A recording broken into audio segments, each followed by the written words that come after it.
سے زیادہ میں اسے جب تک پیارا نہ ہو جاؤں وہ مومن کامل نہیں ہو سکتا ہے۔ میرے عزیزوں، سرکار غوث اعظم رضی اللہ تعالیٰ عنہ کی وہ راتوں کی تنہائیاں ہمیں یاد کرنی چاہیے کہ مقام اللہ ایسے نہیں دیتا۔ حدیث قدسی میں آتا ہے ما یزال عبدی یتقرب الی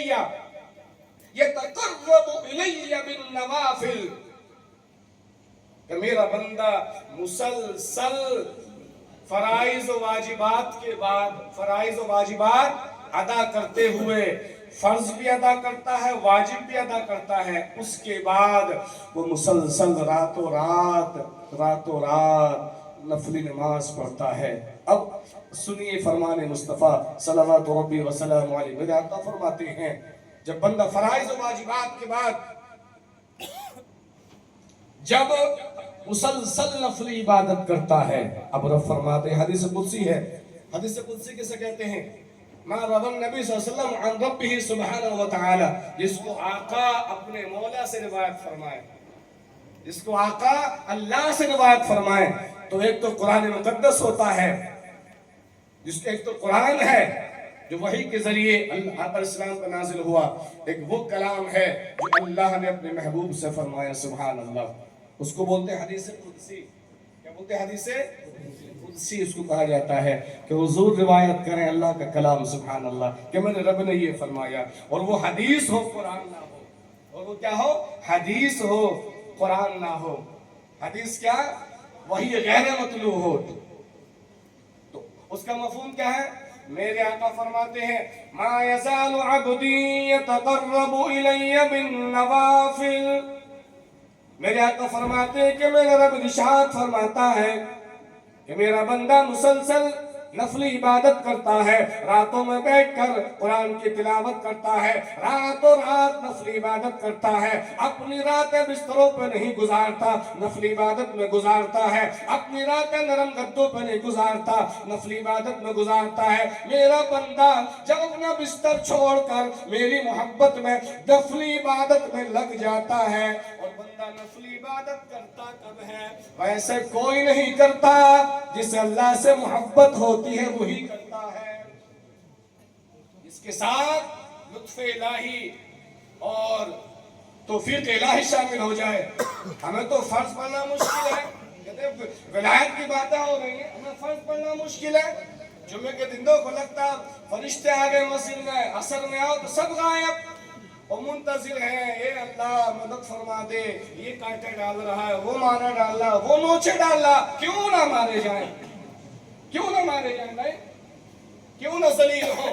میرے آقا فرماتے ہیں جو میری سنت کا انکار کرے، جو میری سنت سے منہ موڑے، 6 لوگوں پہ حدیث میں لعنت فرمائی ہے، 6 لوگوں پر، اس میں سے ایک یہ بھی ہے جو حضور کی سنتوں سے منہ موڑتے ہیں اور حضور کے دین سے غافل رہتے ہیں، حضور کے دین کو ہلکا جانتے ہیں۔ اللہ اکبر۔ آقا فرماتے اس پر میری بھی لعنت، فرشتوں کی لعنت اور تمام نبیوں کی لعنت ہے۔ ہمیں چاہیے کہ ہم مسلمان بن کے جئیں، ہم مسلمان کے لیے ضروری ہے کہ وہ اپنے سینوں کو پاک رکھنے کی کوشش کرے، جیسے وہ لباس پاک رکھتا ہے، نگاہوں کو پاک رکھنے کی کوشش کرے۔ مومن کے لیے ضروری ہے میرے عزیزوں، آپ دنیا میں کسی منصب پر چلے جائیں، ہر منصب کو زوال ہے، آج وہ منصب ہے کل ختم ہو جائے گا، آج وہ عہدہ ہے کل ختم ہو جائے گا، آج بڑی پرسنالٹی لوگ آپ کو جھک جھک کے سلام کرتے ہیں، کل ختم ہو جائے گا سلسلہ، کرسی ہٹے گی آپ بے نام ہو جائیں گے۔ لیکن اللہ والے جس منصب پر بیٹھتے ہیں، اپنے مولا کی یاد اپنے دل میں سجا کے وہ اس منصب پر بیٹھتے ہیں، وہ جب مصلی کے اوپر بیٹھے ہوں تب بھی لوگ جھک کے سلام کرتے ہیں، وہ اپنے چٹائی پہ بیٹھے ہوں تب بھی جھک کر سلام کرتے ہیں، اور ان کی شان تو پھر یہ ہو جاتی ہے اگر وہ دنیا سے چلے بھی جائیں، اپنی قبر میں مزار میں آرام فرما ہو تب بھی لوگ نکلتے ہیں تو جھک کے سلام کرتے ہیں، سبحان اللہ۔ ان کا منصب کبھی زائل نہیں ہوتا۔ اللہ کا جو ولی ہوتا ہے اس کی شان یہ ہوتی ہے ان الولی الکامل لا يموت بل ينتقل من دار الى دار، جو اللہ کا ولی کامل ہے، جس کا قلب و باطن اللہ کی محبت سے روشن ہو گیا، اس کی عبادت و اطاعت سے روشن ہو گیا، وہ مرتا نہیں ہے۔ حقیقت تو یہ ہے وہ گھر بدل دیتا ہے، ایک گھر سے دوسرے گھر میں چلا جاتا ہے، ایک گھر سے دوسرے گھر میں چلا جاتا ہے۔ میرے عزیزوں، ہمیں چاہیے، ہم جنت کی تلاش میں ہیں اور جنت ہمارے گھر میں ناراض بیٹھی ہے۔ ہماری جنت ہم سے ناراض ہے۔ جنت کی تلاش میں بڑا بیان سنا، یہ سنا وہ سنا، ان کی باتیں سنی۔ میرے آقا فرماتے ہیں الجنت تحت اقدام امہاتکم، جنت تمہاری ماؤں کے قدموں کے نیچے ہے۔ کیا مطلب اس کا؟ قدموں کو نیچے مطلب کہ قدموں کے نیچے ہے۔ یہ آقا علیہ السلام نے اشارہ فرمایا، یہ نفیس کلام، میرے آقا کا ہر کلام نفیس اور بے مثال ہے۔ جنت سے مراد یہ خدمت ہے، سبحان اللہ۔ کیا مراد ہے؟ ارے بولو زور سے۔ خدمت کیسے کی جاتی ہے؟ خدمت کبھی ماں کی مال سے کی جاتی ہے، کبھی پاؤں دبا کر کی جاتی ہے، کبھی سر دبا کر کی جاتی ہے، کبھی کھانا بنا کر کی جاتی ہے۔ ماں کو راضی رکھنا ہے، کیونکہ یہ آپ کے لیے اگر دعا کر دیں گی تو اللہ آپ کو جنت نصیب فرمائے۔ جنت کا مطلب یہ نہیں کہ آپ ماں سو رہی ہو تو پاؤں کو جنت نکال دیں۔ جنت کا مطلب یہ ہے شادی سے پہلے بھی خدمت کرنا اور شادی کے بعد بھی۔ ارے بولو زور سے۔ شادی کے بعد شکایتیں شروع ہو جاتی ہیں بھائی۔ لڑکا شادی سے پہلے تو یہ تھا کہ اچھی مٹھائی لاتا تھا یا پیسے کما کے لاتا تھا تو ڈائریکٹ ماں کے ہاتھ میں دیتا تھا۔ جب سے دلہن آئی ہے تو تیور بدل گئے ہیں۔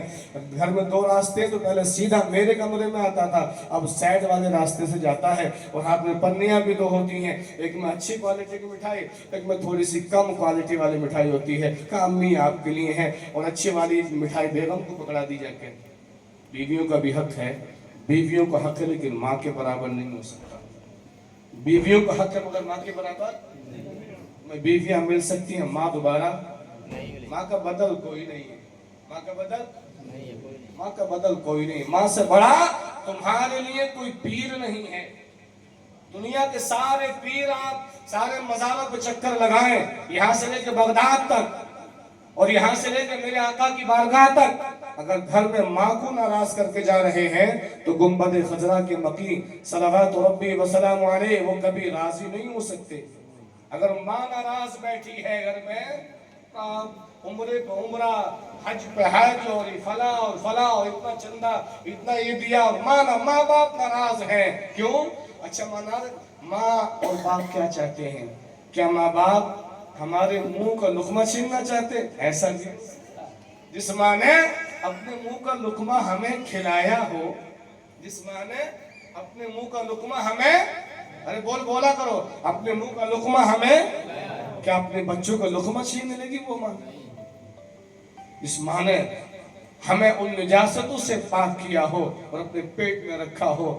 ان کیفیتوں کو ہم نہیں جان سکتے، الفاظوں میں بیان کر سکتے ہیں، آپ سوچ سکتے ہیں، اس کو مائی محسوس کر سکتی ہے۔ ہم باتیں کر سکتے ہیں محفل میں بیٹھ کر، ہماری جنت ہم سے ناراض ہے، ہم جنت کی تلاش میں ہیں۔ پیر صاحب آئے تو ہاتھ چوم لیا، اب تو پاؤں چوم لیا، اور پتہ نہ کیا کیا چوم لیا۔ ہم لوگوں نے ناک بنائی، حضرت چوم لیں گے۔ ایسے ایسے شعراء بھی چل گئے معاذ اللہ۔ شاعر بھی، شاعری کا حق ایک عالم کو ہی ہو سکتا ہے، جو بذات عالم دین ہو، عالم قرآن و سننا ہو۔ الٹے سیدھے کلام، وہ کہتے ہیں سنیوں کا عقیدہ یہ ہے۔ تو ہماری ماں اگر ہم سے ناراض ہے، ہم سجدے میں بھی مر جائیں نا، اس کا جو حق ہے وہ معاف نہیں ہو سکتا جب تک وہ معاف نہ کر دے۔ اپنے ماؤں کی دعائیں لیجئے۔ ماں باپ کی دعائیں جن بچوں کے ساتھ ہیں، ان کی کشتی انشاءاللہ کہیں ڈوب نہیں سکتی ہے، ان کی کشتی کہیں ڈوب نہیں سکتی ہے۔